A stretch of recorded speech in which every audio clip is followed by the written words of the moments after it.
The boxing world is absolutely electrified as the pound-for-pound king. Naoya the monster in a way prepares to face former unified super bantamweight champion Murodjon Akhmadaliev in what could be one of the most technically fascinating matchups of the year.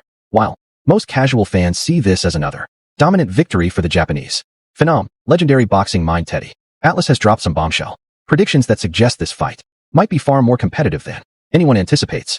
Atlas, with his decades of experience training champions and breaking down fights, sees subtle nuances in this matchup that could potentially expose vulnerabilities in Inoue's game that we've never seen before, making this a must-watch event for true boxing connoisseurs who appreciate the sweet science at its highest level. What makes Atlas's analysis so compelling is his focus on Akhmadaliev's often overlooked technical mastery that goes far beyond his impressive knockout ratio. The Yusuf's southpaw isn't just another power puncher. He's a former Olympic bronze medalist with over 300 amateur fights, possessing footwork so precise and angles so sharp that they could give even a technician like Inoue moments of genuine frustration. Atlas breaks down how Akhmadaliev's ability to pivot at exactly the right moment, combined with his laser-like jab from that southpaw stance, creates defensive dilemmas that Inoue hasn't faced since his grueling first fight with Naoya back in 2019. This isn't just another opponent for Inoue. This is perhaps the most complete boxer he's faced since moving up in weight with a skill set specifically designed to neutralize aggressive pressure fighters. The weight class factor becomes infinitely more fascinating when Atlas delves into the physics behind Inoue's power at 122 pounds versus his devastating performances at lower weights. While the monster has carried his knockout power up through multiple divisions, Atlas questions whether that otherworldly concussive force will have the same effect on a naturally bigger, more physically mature super bantamweight like Akhmadaliev, who has never even been knocked down, let alone stopped. Atlas paints a vivid picture of those crucial early rounds where Inoue his signature body shots which have crumpled so many opponents might land with thunderous impact only to see Akhmad grit his teeth and fire back combinations, a scenario that could completely change the psychological dynamic of the fight if Inoue finds himself in uncharted territory against an opponent who won't fold under his best punches. As the fight potentially progresses into the later rounds, Atlas envisions an even more intriguing battle of adjustments and endurance that could test Inoue in ways we've never witnessed. While Inoue has shown phenomenal conditioning in his recent fights, Atlas reminds us that he's mostly dominated opponents early, rarely needing to dig deep in championship rounds against elite competition since the Donaire rematch.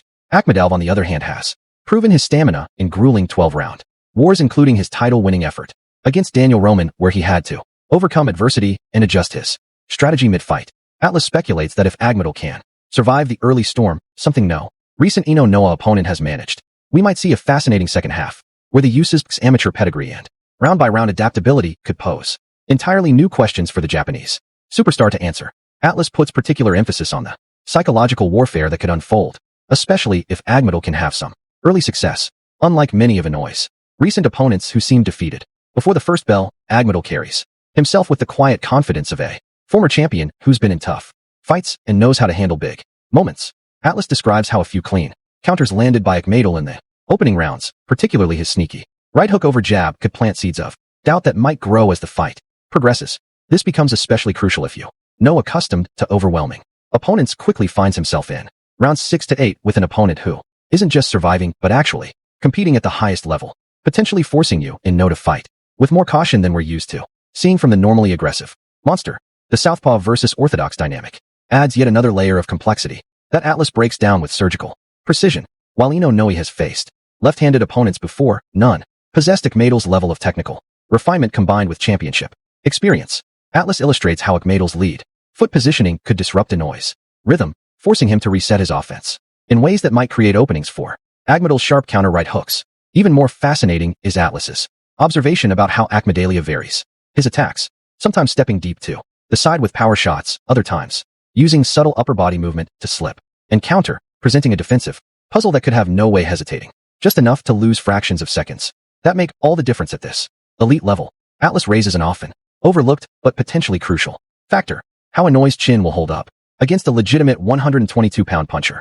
While Inoue has shown a solid chin in his career, Atlas points out that he's never faced someone with Akhmadaliev's combination of accuracy and power at this weight class.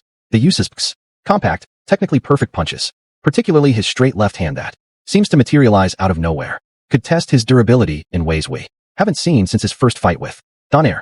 Atlas paints a scenario where one perfectly timed counter from Akhmadaliev could dramatically alter the course of the fight, especially if it comes after Inoue has thrown one of his trademark power shots and is momentarily off balance. The strategic depth of this matchup becomes even more apparent when Atlas analyzes the fighter's tendencies under pressure.